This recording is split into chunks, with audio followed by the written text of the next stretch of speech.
Bismillahirrahmanirrahim. Assalamualaikum warahmatullahi wabarakatuh. Alhamdulillah, assalatu wassalamu ala rasulillah sallallahu alaihi wasallam wa ala alihi wa sahbihi wa man tabi'ahum bi ihsan ila yaumil qiyamah. Kembali kita akan belajar bersama-sama tentang salah satu penyedia layanan cloud, yaitu Microsoft Azure. Untuk video kali ini kita akan belajar topik Azure Networking Option atau opsi-opsi layanan jaringan di dalam Azure.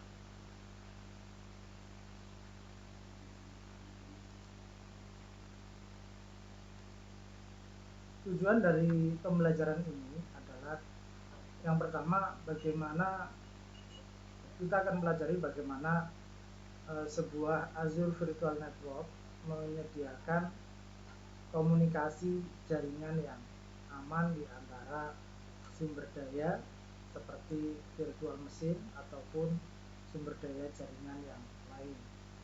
Kemudian yang kedua, kita akan pelajari apa itu arti dari high availability dan resiliency, dan bagaimana Azure Load Balancer itu dapat meningkatkan resiliensi di antara single wilayah geografi, yang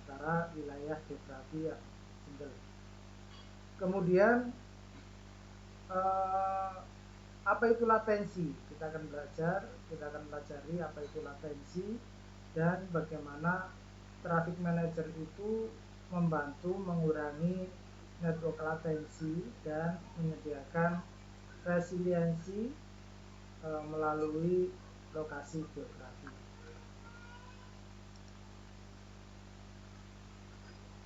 Sistem enterprise yang lebih besar biasanya terdiri dari beberapa aplikasi dan layanan yang saling terhubung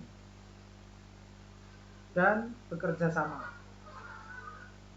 Sebagai contoh adalah sebuah sistem e-commerce. Misalkan Anda memiliki e-commerce, mungkin Anda akan mempunyai sebuah web front end, sistem web front end yang menampilkan inventory dan memungkinkan customer itu untuk membuat sebuah pemesanan. Anda mungkin memiliki web front end yang menampilkan inventory dan memungkinkan pengguna untuk membuat pemesanan. Web ini akan berkomunikasi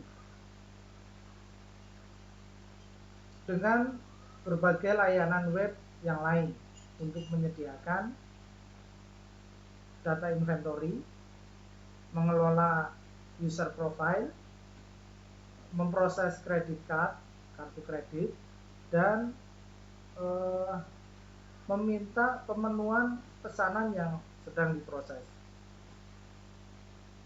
Terdapat beberapa strategi dan pola yang digunakan oleh software arsitek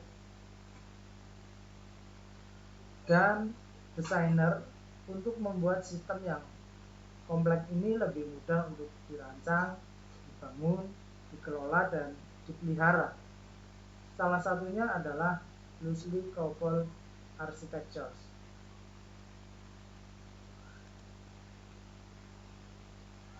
Manfaat dari loosely coupled architectures. Ketika Anda mengembangkan sistem yang kompleks, cara terbaiknya adalah dengan memisahkan layanan atau komponen dalam solusi Anda. Istilahnya adalah loosely coupled. Masing-masing komponen dalam solusi Anda ini memiliki sedikit atau tidak sama sekali pengetahuan tentang komponen lainnya.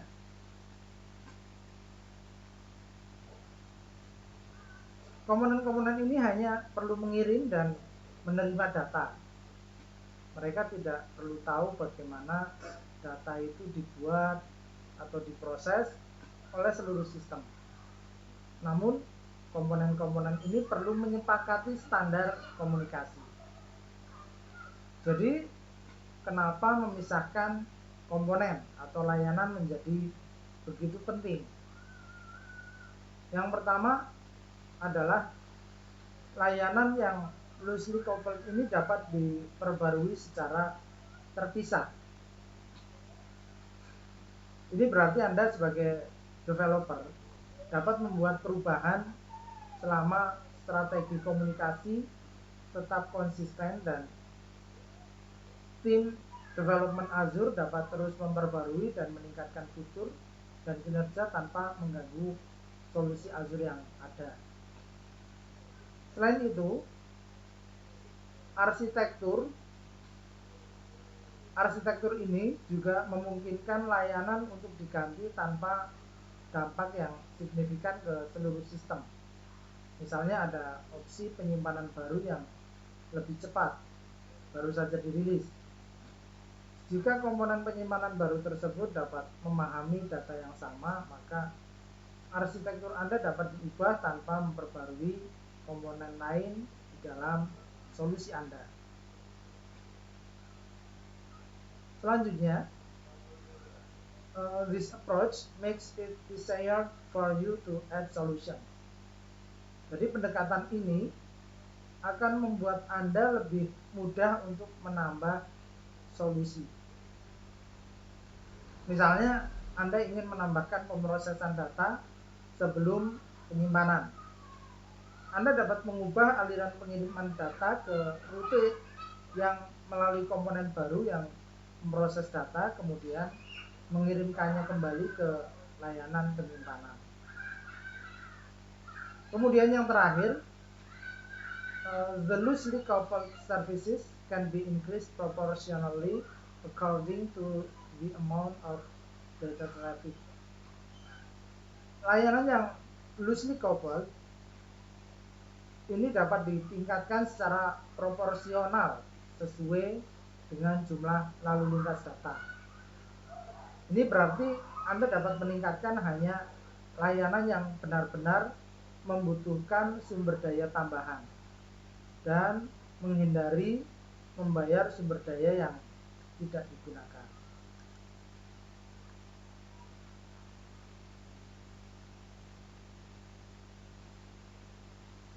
Entire architecture, menggunakan entire architecture. Pola arsitektur yang dapat digunakan untuk membangun loosely coupled system adalah entire. Arsitektur entire ini membagi aplikasi menjadi 2 atau lebih tingkatan atau tiers logical tiers. Secara arsitektur, tier alias tingkat yang lebih tinggi dapat mengakses layanan dari tier yang lebih rendah. Tetapi tier yang lebih rendah itu tidak boleh mengakses tier yang lebih tinggi. Tiers ini membantu memisahkan tugas dan secara ideal dirancang agar dapat digunakan kembali menggunakan arsitektur bertingkat seperti ini, juga menyederhanakan perawatan. Tier dapat diperbarui atau diganti secara independen dan tier baru dapat dimasukkan jika diperlukan. Ada 3 tier architectures mengacu pada entire yang memiliki 3 tiers. 3 tier architecture. Arsitektur ini terdiri dari 3 tingkatan. Yang pertama adalah web tier yang menyediakan antarmuka web untuk pengguna melalui browser. Yang kedua adalah application tier yang menjalankan logika bisnis. Dan yang ketiga adalah data tier. Ini termasuk basis data dan penyimpanan yang lain yang menyimpan informasi produk dan data pengguna. Ilustrasi yang tampil ini menunjukkan aliran permintaan dari pengguna ke data tier. Ketika pengguna menekan tombol, misalkan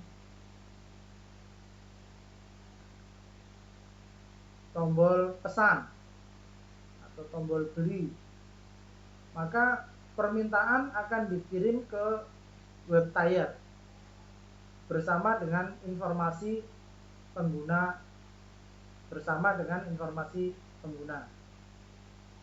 Web tier ini kemudian meneruskan informasi ini ke app tier yang akan memvalidasi informasi akun dan pembelian.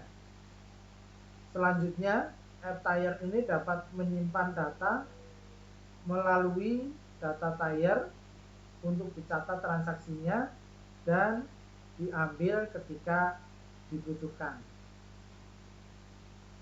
Azure menyediakan banyak cara yang berbeda untuk menghost aplikasi web Anda, mulai dari lingkungan yang telah dikonfigurasi sebelumnya untuk menjalankan kode Anda, hingga mesin virtual yang Anda konfigurasikan, kustomisasi, dan Anda kelola. Katakanlah Anda memilih untuk menjalankan situs Anda di virtual mesin, maka ilustrasi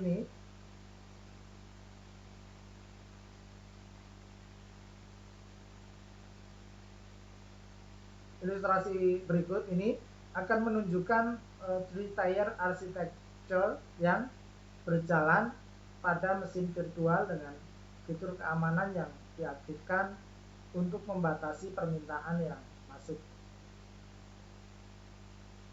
Pada ilustrasi yang ditampilkan ini ada beberapa komponen dan layanan jaringan yang digunakan, antara lain ada Azure Region.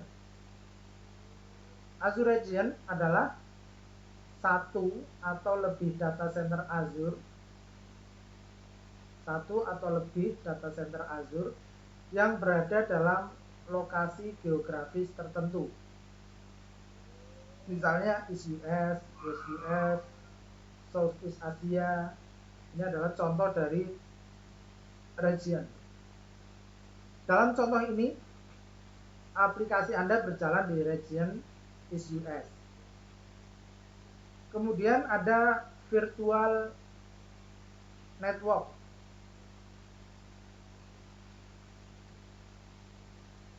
Virtual network adalah jaringan yang terisolasi secara logis di Azure. Azure Virtual Network ini akan familiar bagi Anda jika Anda pernah mengatur jaringan di Hyper-V, VMware, atau cloud public lainnya. Virtual Network ini memungkinkan sumber daya Azure untuk berkomunikasi dengan aman satu sama lain, dengan internet dan dengan jaringan on-premise. Virtual Network ini mencakup ke satu region. Namun, beberapa jaringan virtual dari berbagai daerah ini dapat dihubungkan bersama menggunakan Virtual Network Peering. Virtual Network Peering. Virtual Network ini dapat disegmentasi ke dalam satu atau beberapa subnet. Subnet ini membantu Anda mengatur dan mengamankan sumber daya Anda di bagian terpisah. Layer web, application, dan data masing-masing memiliki virtual mesin tersendiri. Ketiganya berada di virtual network yang sama, tapi berada di dalam subnet yang terpisah. Pengguna berinteraksi dengan web tier secara langsung, sehingga VM memiliki alamat IP public dan alamat IP private. Pengguna tidak berinteraksi dengan application atau data tier, sehingga masing-masing VM ini hanya memiliki alamat IP privat. Anda juga dapat menyimpan layanan atau data tier pada jaringan on-premise, lalu menempatkan web tier Anda di cloud, namun tetap mengontrol dengan ketat aspek lain dari aplikasi Anda. VPN Gateway atau Virtual Network Gateway mendukung skenario ini. VPN Gateway dapat menyediakan koneksi yang aman antara Azure Virtual Network dan on-premise melalui internet.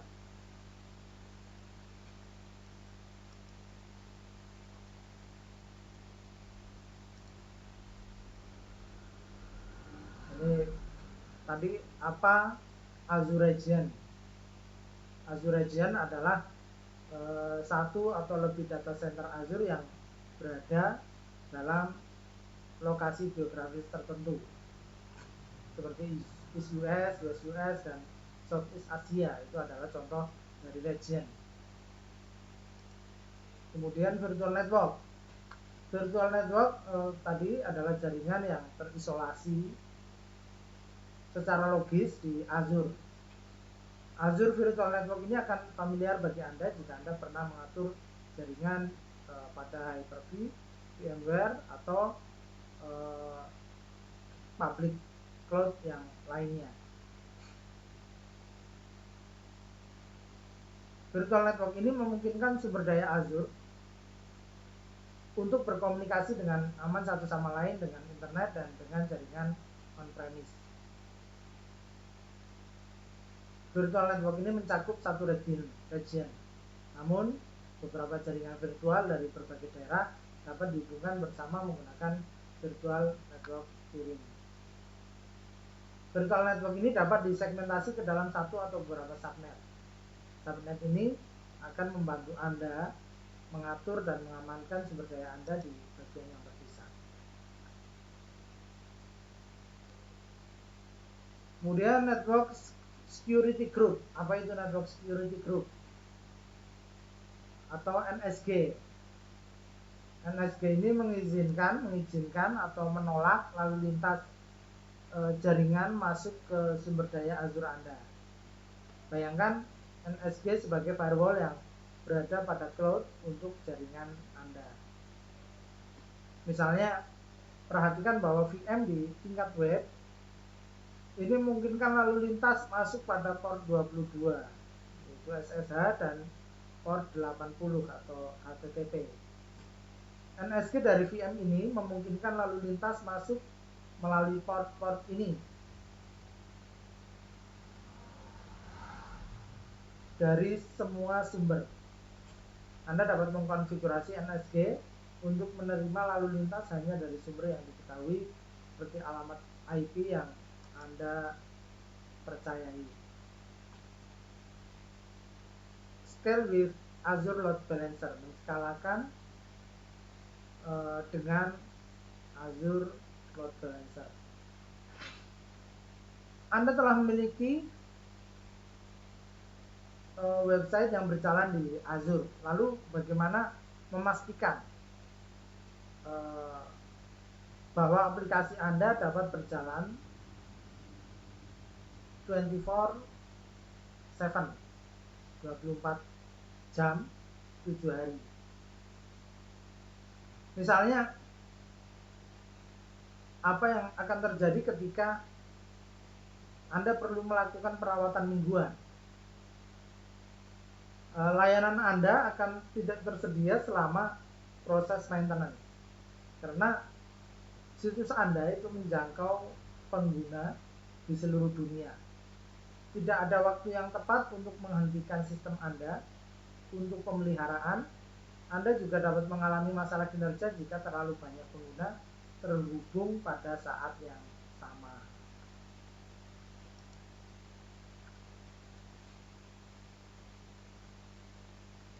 Kemudian apa yang dimaksud dengan availability dan high availability? Availability ini atau ketersediaan ini mengacu pada berapa lama layanan. Refers to how long your service is up and running without interruption.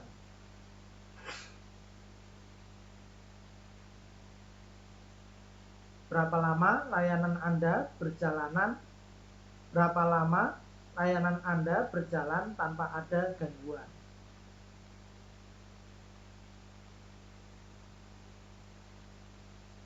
Sementara ketersediaan tinggi, high availability, ini mengacu pada layanan yang aktif dan berjalan untuk jangka waktu yang lama. High availability atau highly available ini refers to a service that's up and running for a long period of time. Jadi layanan yang aktif dan berjalan untuk jangka waktu yang lama. Anda tahu betapa frustasinya ketika Anda tidak dapat mengakses informasi yang Anda butuhkan. Pikirkan media sosial atau situs berita yang Anda kunjungi setiap hari. Bisakah Anda selalu mengakses situs, atau apakah Anda sering melihat kesalahan seperti misalkan service unavailable? Anda mungkin pernah mendengar istilah Five Nines availability. Five Nines availability ini berarti bahwa layanan itu dijamin berjalan 99,999%. Jadi 9-nya ada 5. Five Nines availability. Meskipun sulit untuk mencapai ketersediaan 100%, banyak tim itu berusaha untuk setidaknya mencapai Five Nines. Berikutnya, apa yang dimaksud dengan resiliensi? Resiliensi atau ketahanan adalah kemampuan sistem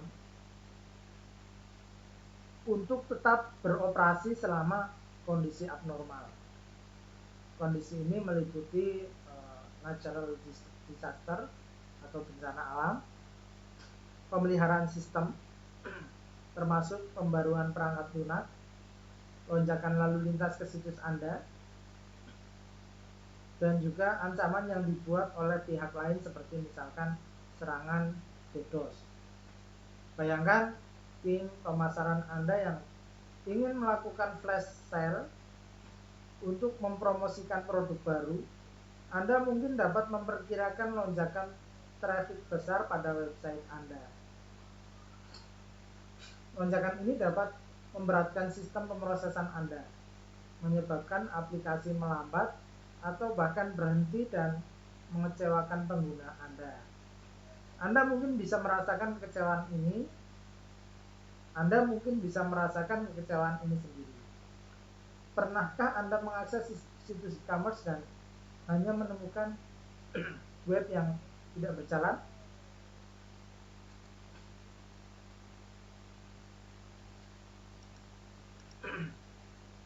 Berikutnya adalah apa yang dimaksud dengan load balancer. What is load balancer? Load balancer ini mendistribusikan lalu lintas secara merata di antara sumber daya dalam sebuah sistem. Load balancer dapat membantu Anda menghasilkan ketersediaan yang tinggi dan ketahanan. Dapat membantu menghasilkan availability dan resiliency. Katakanlah Anda menambahkan virtual mesin baru, masing-masing dikonfigurasi secara identik di setiap tier. Tujuannya adalah untuk memiliki sistem tambahan yang siap ketika ada VM yang down atau melayani pengguna terlalu banyak pada saat yang sama. Masalahnya adalah setiap VM akan memiliki alamat IP sendiri. Sementara itu, Anda tidak memiliki cara untuk mendistribusikan lalu lintas jika salah satu sistem mati atau sibuk. Bagaimana Anda menghubungkan VM Anda sehingga mereka muncul kepada pengguna sebagai satu sistem? Jawabannya adalah dengan menggunakan load balancer. Load balancer ini menjadi titik masuk ke pengguna. Pengguna tidak tahu atau tidak perlu tahu bahwa sistem load balancer yang menerima permintaan. Ilustrasi berikut ini menunjukkan peran dari load balancer. Pengguna berhubungan dengan load balancer. Kemudian load balancer ini akan menghubungkan dengan virtual mesin yang tersedia. Load balancer menerima permintaan dari pengguna dan mengarahkan permintaan ke salah satu VM di web tier. Jika VM tidak tersedia atau berhenti merespon, maka load balancer akan berhenti mengirimkan lalu lintas ke VM tersebut dan mengalihkan lalu lintas ke server lain yang responsif. Load balancing ini memungkinkan Anda menjalankan maintenance tanpa mengganggu layanan. Misalnya, Anda menjalankan pemeliharaan di salah satu VM. Selama pemeliharaan, load balancer akan mendeteksi bahwa VM tidak responsif dan mengarahkan lalu lintas ke VM yang lain. What is Azure Load Balancer? Apa itu Azure Load Balancer? Azure Load Balancer ini adalah layanan load balancer yang disediakan Microsoft. Load balancer ini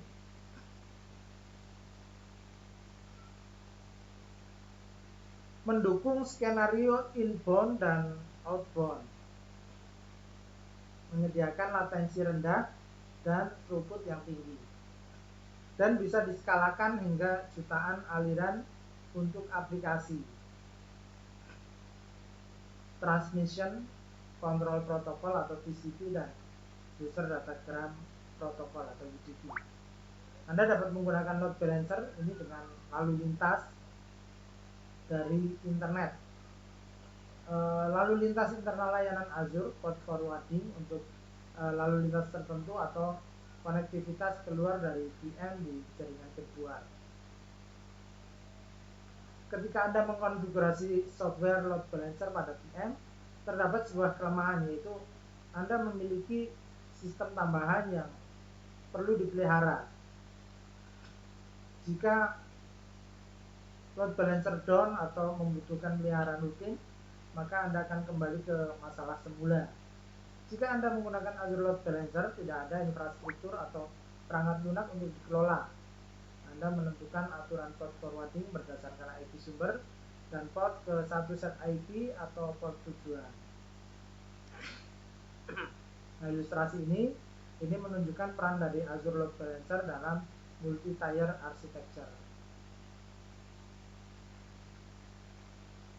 Mungkin untuk video ini sampai di sini, kita lanjutkan pada video berikutnya. Insya Allah ada kurang lebihnya saya mohon maaf. Subhanakallahumma wa bihamdika, asyhadu an la ilaha illa anta, astaghfiruka wa atubu ilaik. Assalamualaikum warahmatullahi wabarakatuh.